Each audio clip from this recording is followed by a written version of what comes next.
play. Well, that's interesting. Given the fact that Tarzan has been performing so well, the Jace does stay up, and Tana is going to pick that one into Sword.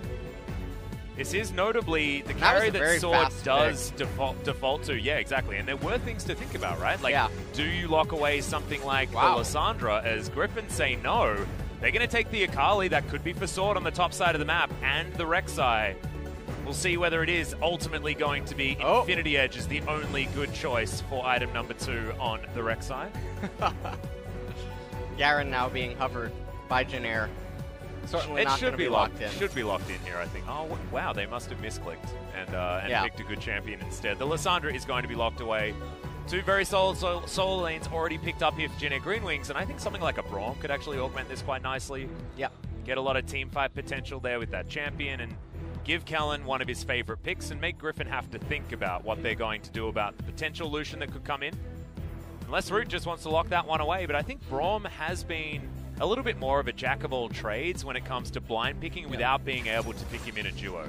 They are going to go with it though, and that's the on. They're all getting locked in really quickly here. Are they hard randoming? No, they're definitely not, because these are actually decent picks. Mid-Ornn, or will it be... it's most likely going to be top Ornn, as you give Chovy the Akali here. Yeah. Against the Lysandra. Braum banned away by Griffin, no surprise there. Now Janair probably just tries to pinch away the ADC pool.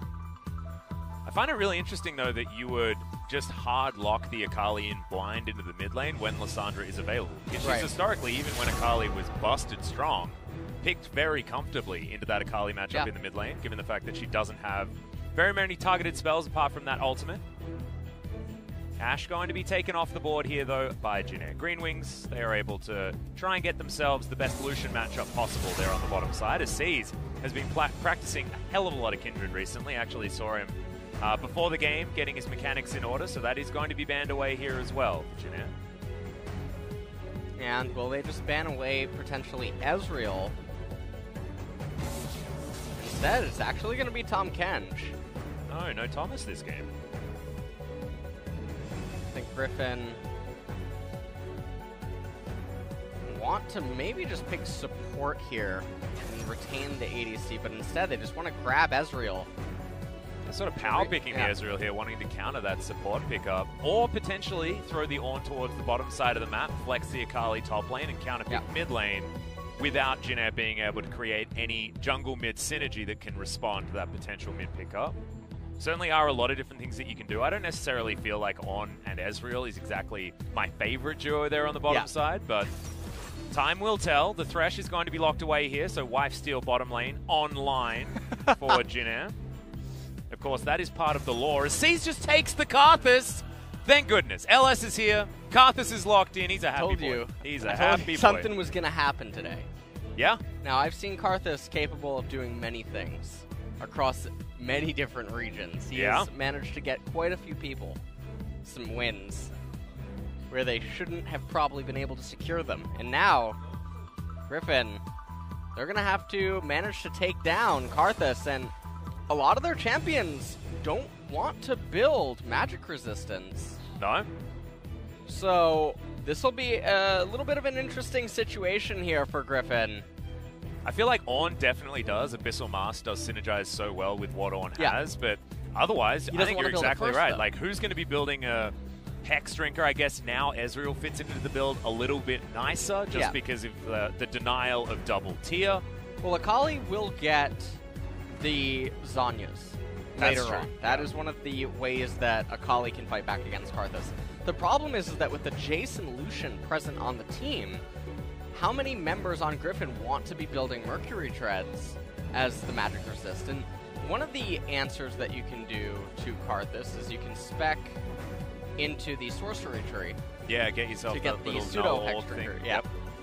That is definitely one of the things that you can try doing, but this is definitely a very good Karthus spot, and I'm very excited to be here for it. Yeah, me too. I'm excited to see what Tarzan can actually do to try and mitigate what can be very, very powerful, because both of these junglers farm extraordinarily quickly, but we know the skirmish advantage should be with Rek'Sai, especially for the first few levels, and as that first item does come in. I mean, it is hard. I mean, Defile does do random damage. If you hit a few cheeky lay wastes there, you might just take down Rek'Sai before she can get anything done, but I am excited to see how Tarzan is going to navigate it, because this is all over solo queue, right? Yes, it doesn't get played as much here in LCK, but in Challenger, as you definitely know, it's played a hell of a lot, and in the solo queue, it is definitely played a lot as well. So it's not like Tarzan is going to be any stranger to the Karthus play. We'll have to see what they can do here in game number 1. Yeah, we're getting straight into it, guys. Jin Air Green Wings versus Griffin. No one knows what to expect from this series apart from a game of League of Legends.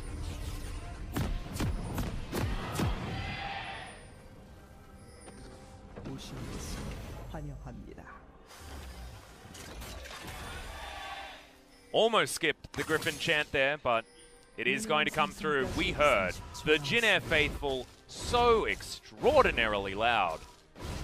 Really wanting Jin Air to come out fighting, get themselves a win here against Griffin would be absolutely huge for momentum moving into the promotion tournament. And will also set us up for a storyline that's going to be very difficult to navigate when we finally get to the final here of LCK.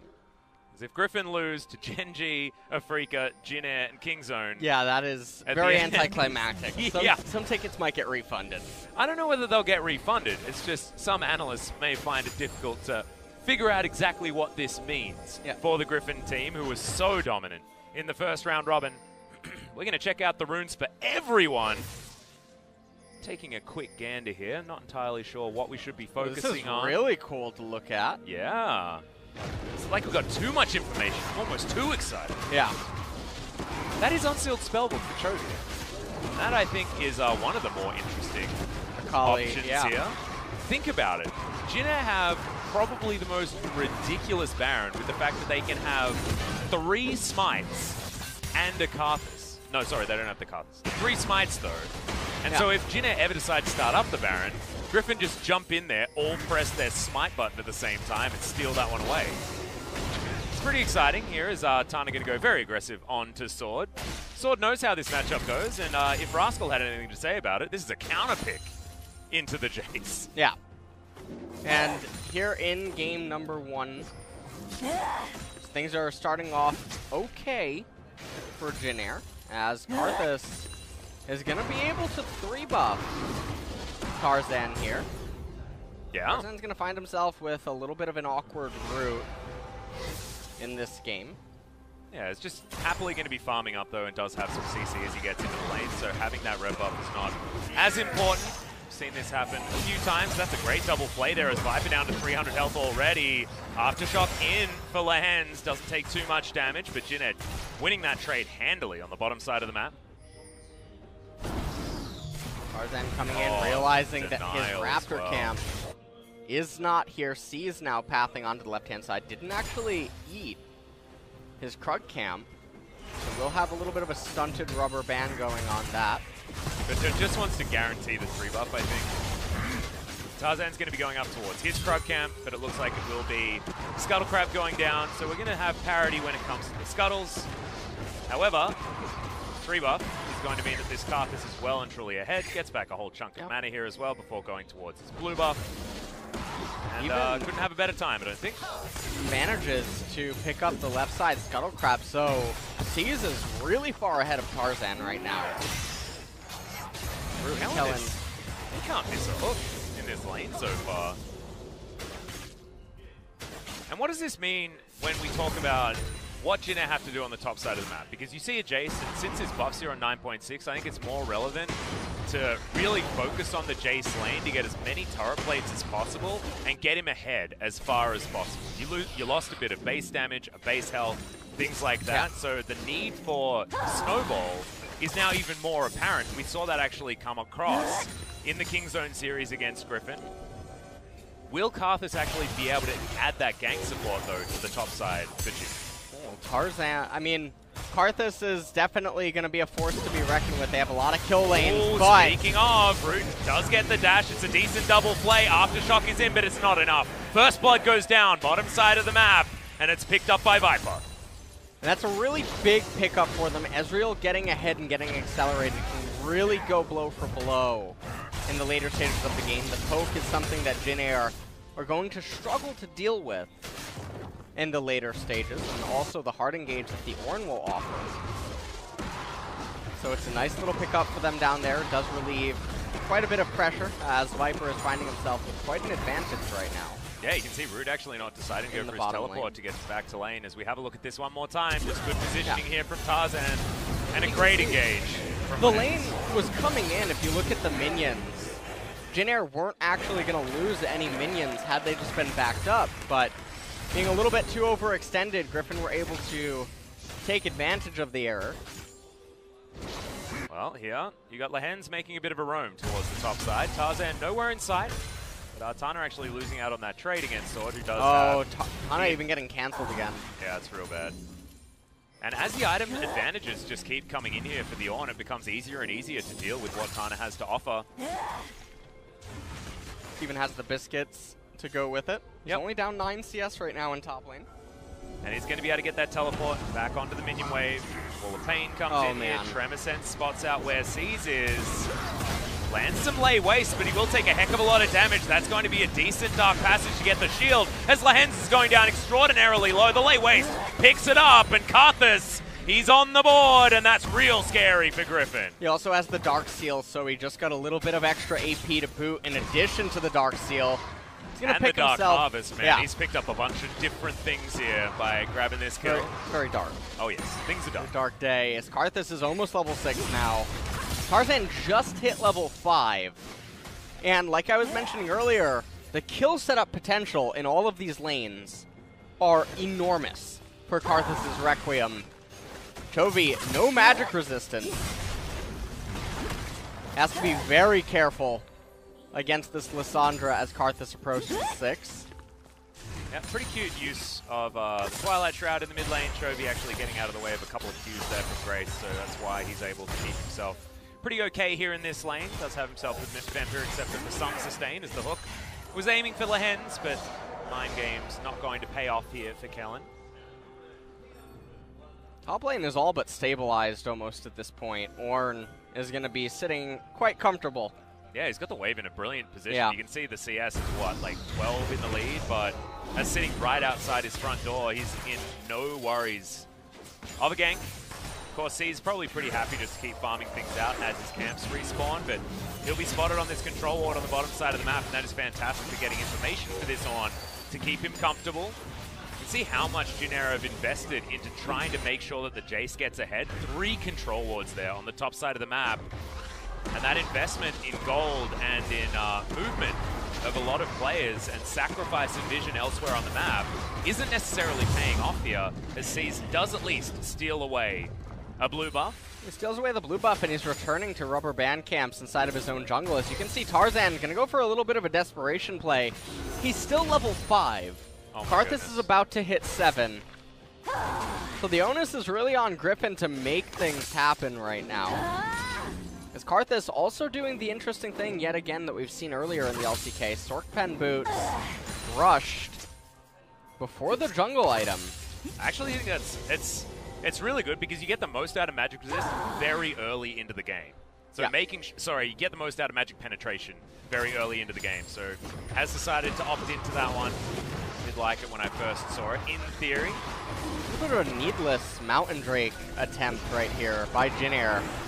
Maybe they just want to start a fight here. Just trying to do it in any way possible. Akali going to get the roam down pretty comfortably, though, from the mid lane. Does have inside track onto Grace. These are the things that break my heart every time I watch Karthus, Alice. Yeah. As Seas seems to not be aware that his only goal is to keep power farming faster than the opponent and then pressing the R key when his teammates need it. Yep. And so he gave Tarzan a lot of time to catch up. Tarzan's camps are going to be able to respawn, and he's not doing anything. And this doesn't really play into Karthus' strength. This isn't why he's as strong of a jungler as he can be, as Tana goes wide. Yeah, Sword is going to be able to boot that one back, and the Ignite is down. Tana going to get Bellows Breath to death, and Sword does get the solo kill. This man on tanks is a different player. It's not a solo kill that you want to be giving up either. And Sword wasn't even really in close enough range for the Requiem. And that's all because Tana missed his Shock Blast. And Sword just sat under his turret, making himself new items over and over again, and then the Jace actually just can't fight him. once he gets Ninja Tabi and the Glacial Shroud in this lane, it just becomes so much easier. Everyone's missing everything, but from this frame, I mean, well, as soon as Ornn casts the ultimate, it's already known that Tana will be dying. There's no way out. I think that flash was unnecessary from Sword. I think the Ignite was going to be enough there. Swapped. He just casted Ghost inside of his base. So wanted to cycle it. Wanted to get back to the lane. Gotta go fast. Yeah, I guess so. Does need to now wait for that flash to come off cooldown, so I probably would have liked to hold on to the Ghost if I was him. Grace is getting bullied in the lane here by an Akali. Speaking of getting bullied, Tarzan looking for the knockup, does find an acceleration key. Will it be able to actually get enough movement speed? The answer is a big ol' no as Sword gets his second.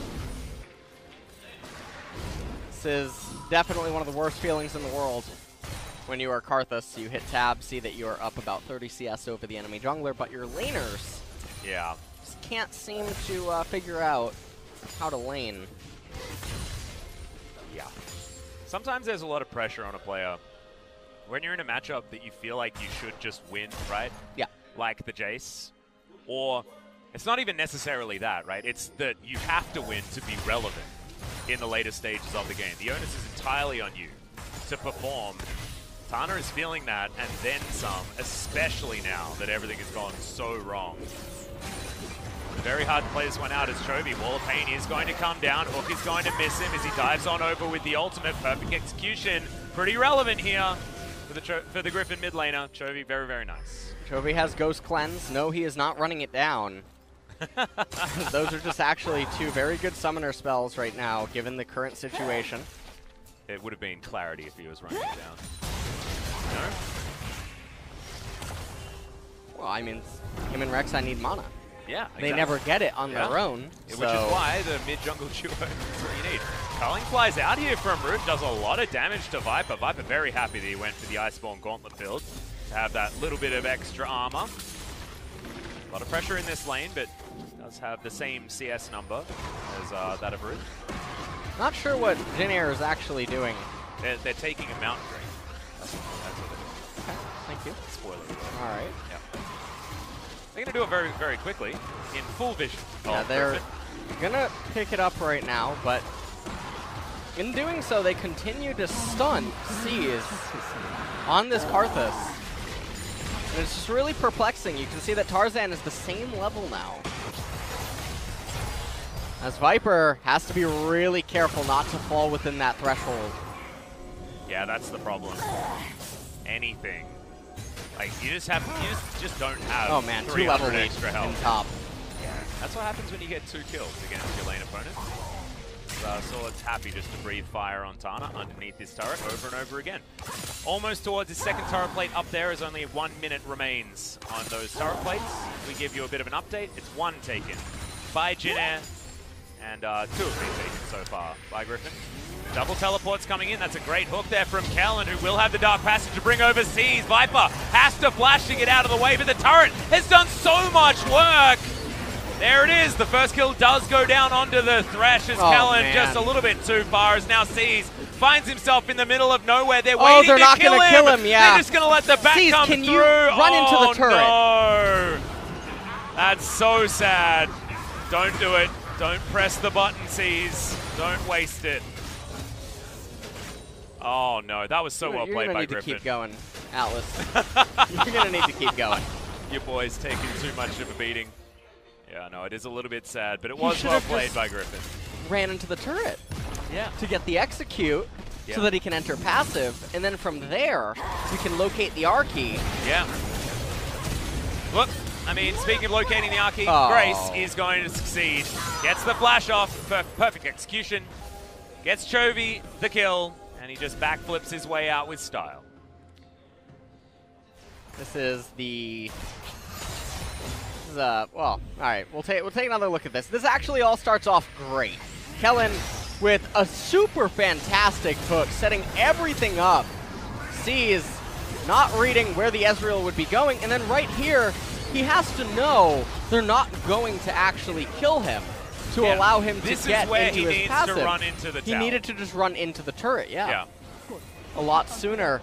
And then from there, he could start pressing R. And it's almost comical in a way that he's just spamming taunt, not realizing that it would just be better to get the execute. Yeah. And you know, I believe this is twice now I've watched him play the Karthus, and I think this is actually one of the reasons that maybe Korea doesn't pick it up. They do not seem to really understand what the strengths of the champion are, or how to conduct his play within the team game. I mean, if I saw this enough. That's just going to make sure that the minion wave dies. And Sword's going to be totally fine here under the outer turret bottom side. Probably think the champion was bad too. Yeah. Well, you can imagine that Sword is probably just the happiest guy in the universe right now, because Rascal showed him that, in fact, you don't have to play carries on the top side. You can just play Ornn. Yeah. You can be the world's best cull in a champion. The other thing, talking about the itemization, we can see here that Sword was even able to go Abyssal Mask just off the Ninja Tabby and the Glacial Shroud. He's winning inside of the matchup, and Tana elected for Yumu's Ghostblade first item. Which is going to do nothing against stacking armor. Shot Barrage doesn't find Grace in time to take him down. Also doesn't do that much damage here at this point. Still looking for the Mirror Mounted transformation and item. After that Manamune that Viper is looking to pick up and does complete it right there. Boots of Lucidity now to actually come in for the Ezreal, showing that the evolution of the Ezreal's item path has certainly changed since that of Double Tier. Yep. Wanting to get access to more of the CDR to continue the machine gun ways. Yeah. Going to hit it a little bit earlier as well, especially if he goes for an early Caulfield Warhammer, just because you do want to be picking up the more of Malmortius against this Karthus. I believe Hexdrinker should come in as the next item here for Viper. About a 5k gold lead right now in favor of Griffin. And they are the ones with superior scaling on their team composition. The Ornn items are going to start coming in soon as well. Already have, in fact, as the first one is in there. The better Abyssal Mask is going to come through as Chovy goes into the Shroud, looking to try and get a kill here. Onto C's potentially, but he's slowed down. Perfect execution, and then the culling. And that's the Requiem. Chovy's going to survive, though, throughout the queue. And he's even able to farm under the turret. Oh my goodness, what happens when you get a Hextech Gunblade and you get a Q off. Yeah, and he has the magic resistance as well, and Karthus just doesn't have any Dark Harvest stacks. Yeah. He got that initial one early on. Griffin, they're going to get an Infernal Dragon. Yesterday, Atlas, Valdez, and I had to deal with quite a few Ocean and Cloud Drakes, but it was certainly an overcast day yesterday. Yeah. It was cloudy, there was a lot of water going on. Yeah. Not great. In fact, it hailed. It was, yeah, it was hailing in Gangnam today.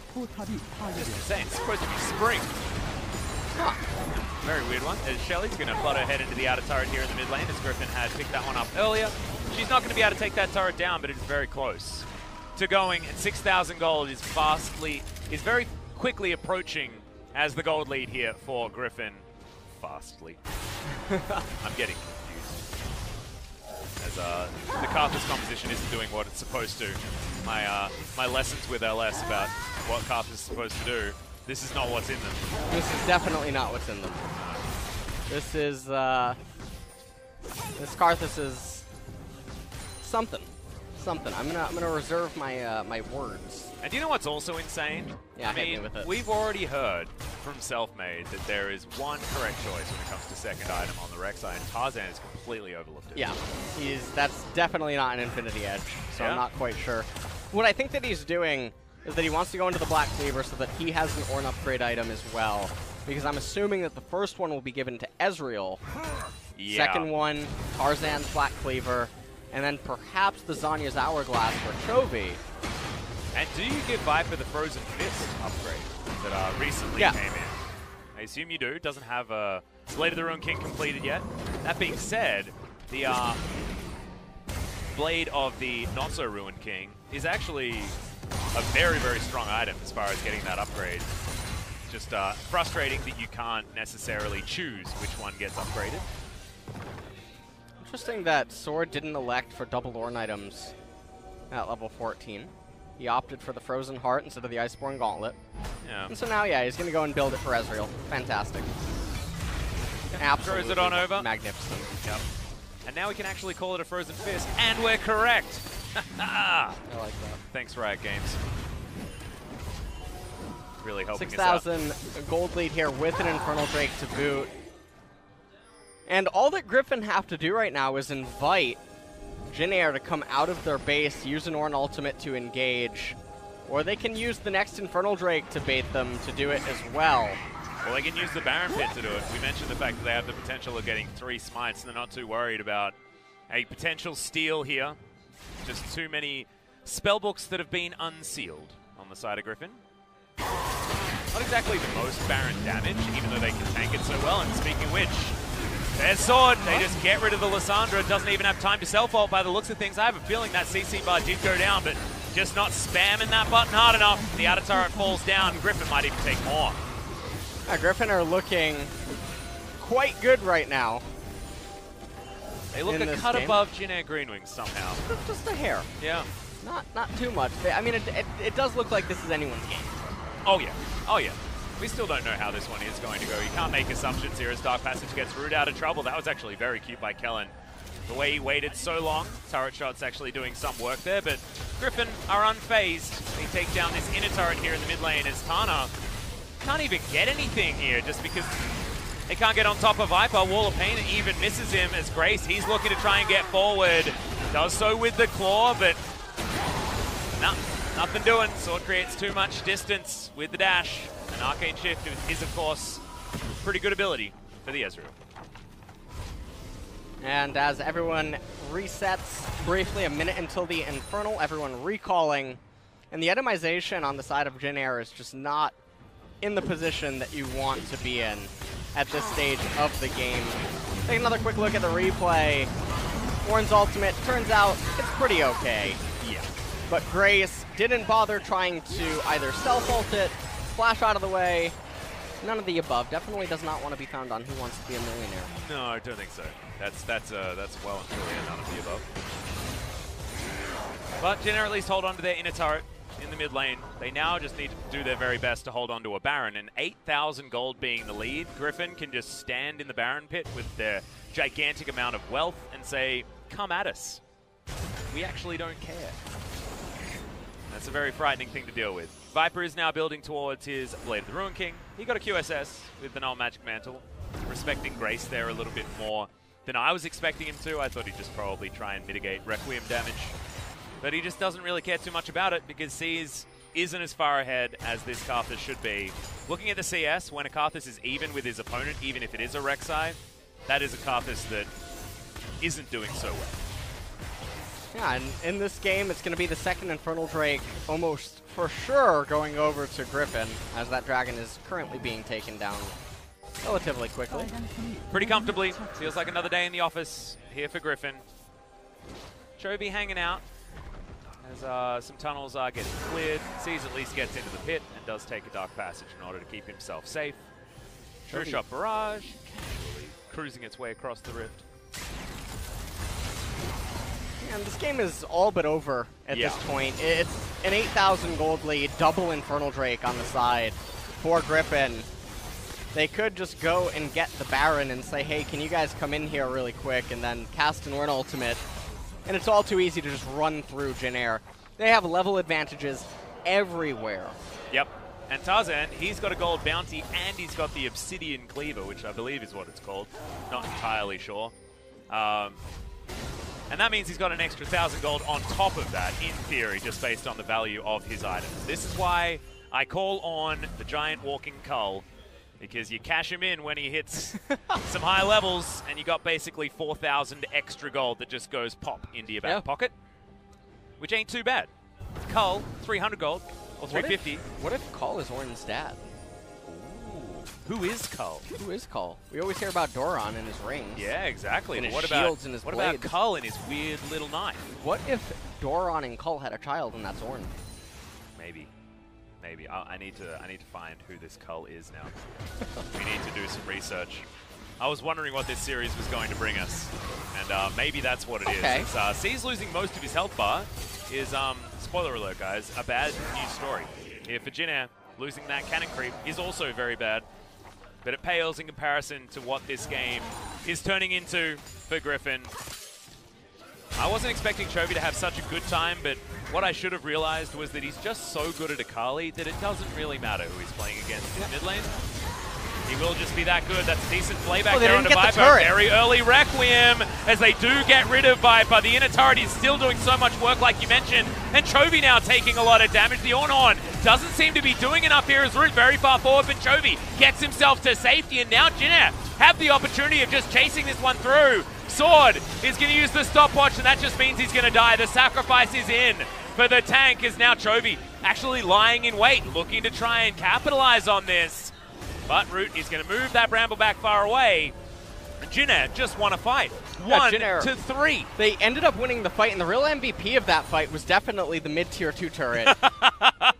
As without it, they would not have been able to get away with as much as they did. Take a look at this. Viper and Lehens both don't auto-attack it.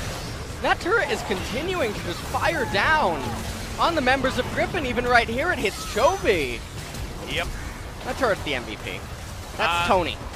Tony the turret? That's Tony the turret. Yeah, Tony's on his last legs at the moment. If only he was an inhibitor turret. Tony actually gets very envious of inhibitor turrets who get their health back. Yeah. Yeah. Had a chat to him. Good old Tony. He's a nice guy, but he gets a little bit salty. Yeah. Yeah. Makes sense. When other turrets have things that he wishes he had. He just wants to get that promotion, you know, to inhibitor turret.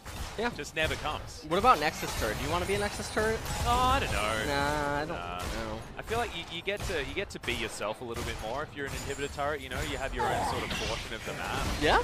Yeah. Whereas Nexus turret, you always have to, like, share it. And you, like, get all the Bert and Ernie jokes and things like that. Like, what if you get to become the fountain laser? Whoa! That's the most prestigious. I think that's the CEO of turrets on Summoner's Rift. The fountain laser. That's why Tony hasn't made any complaints. Because he knows where his bread's buttered. And it's buttered on some pretty toasty toast. Let's just say that. Griffin now really taking their sweet time here with trying to close out this game. It's very perplexing that they don't just go for a Baron bait. Yeah, exactly. And this is all about crossing the I's and dotting the T's, as you would say. Because Griffin all but have this one in the bag. But I guess there are some questions that we have to ask about how they're going to close this one out, how quickly they're going to do so, how cleanly. Because you don't want to waste too much time here. We actually saw Griffin make that blunder against Kingzone Dragon X. They did have leads in both of their games that they lost. Against Chovy. Oh, that's too many lay wastes. Yeah, and Chovy got just angry at the compass. Yeah. He said, "Can you please stop queuing me, good sir?" Yeah. And C said, "Oh, okay, I guess I will." This has to be Baron now being taken. Should be. By Griffin. Start the Baron. All right. Baron has been started. They did it. They did it. They managed to locate Baron Nashor on the map. It's like a treasure hunt.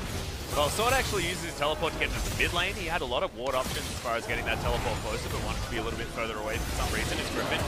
Baron down to about 4,000 health now as Kellen does land the hook. They're inside this pit. Great knock up there onto Jace as Tana has found himself just outside this pit. Kellen will be going down next. Sword gets called right into the back as Tana's still fighting this one out. It is going to be Viper falling. Requiem does do some decent damage, but Seas is nowhere to be seen. He's back in the pit as now Roots just fighting Tarzan. And he doesn't have too many options. Does get over the wall with the tunnel. But it's success here for Jin Air. They stopped. Oh, no, they didn't. The Baron did go down in amongst all of the chaos. And it went to Griffin pretty comfortably. Jin Air are going to respond by getting that Mountain Dragon, and they're doing it at a time which will prevent the Elder from coming up. But knowing Jin Air's luck, that will cause the third Infernal to spawn for Griffin. Just wait for it. Yep. 3, 2, 1, and it's a Mountain. Oh, it's That's still relatively bad. There, C's going to get knocked up. Speaking of relatively bad, that's a bad situation. Yeah, that's a for the jungler situation to be in, actually.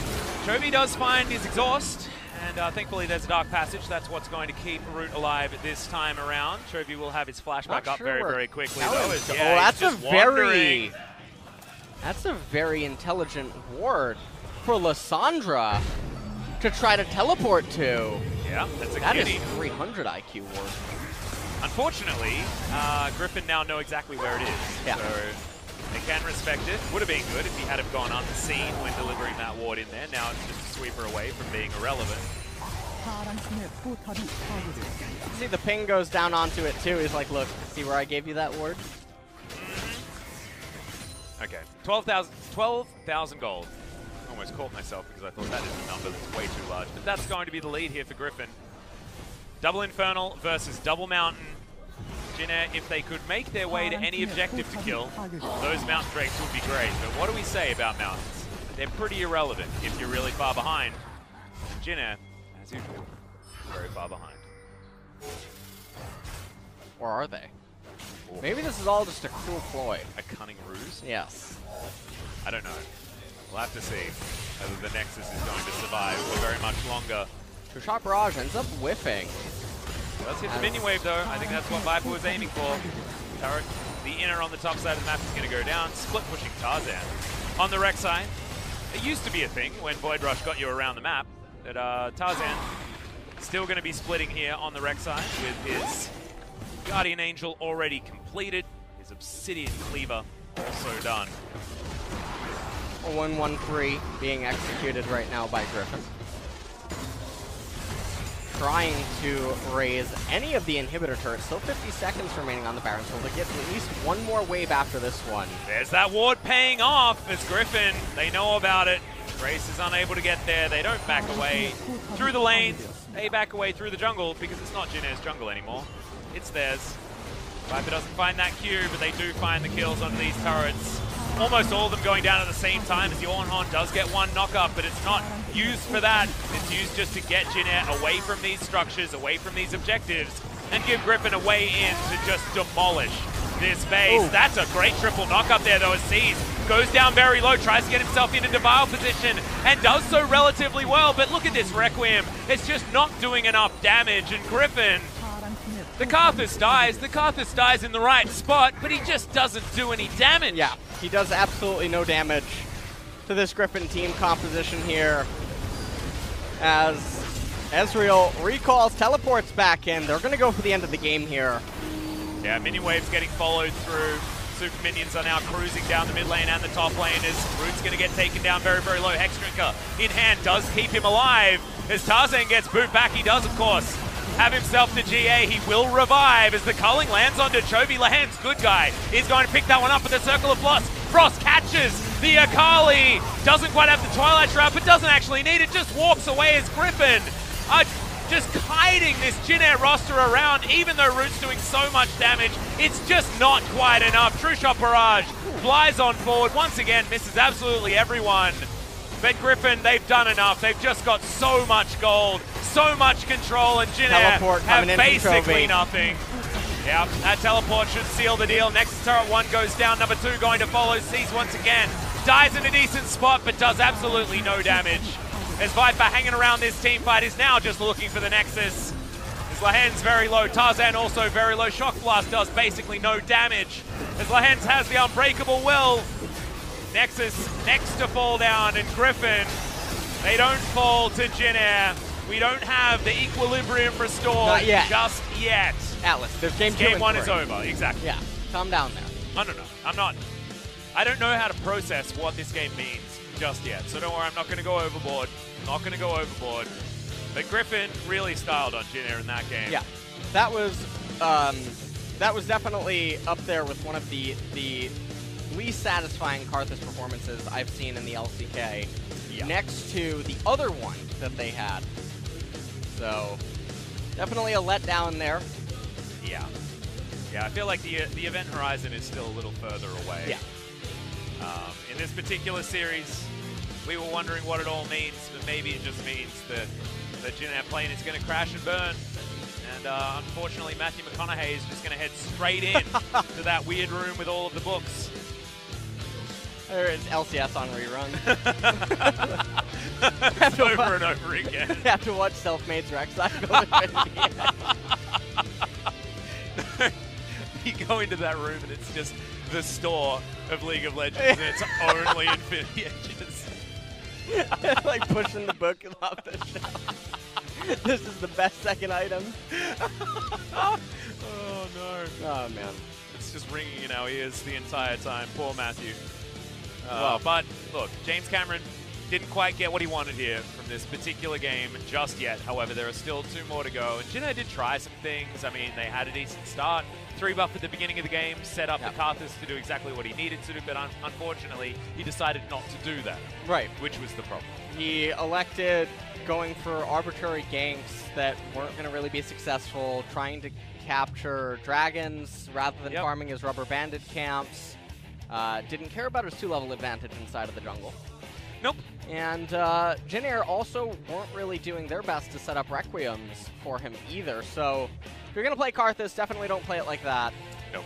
As it definitely will keep Karthus off the patch notes. And you know what's the really worrying thing is Sword's probably going to pick up an MVP for this particular game. And what were we talking about at the beginning of this series? The fact that Sword is, in theory, the weak link of this squad. If he picks up an MVP heading into the final, could be more dangerous if he does have his hand on the tanks that he can potentially play. We'll see how Jin Air is going to deal with it as we move into game number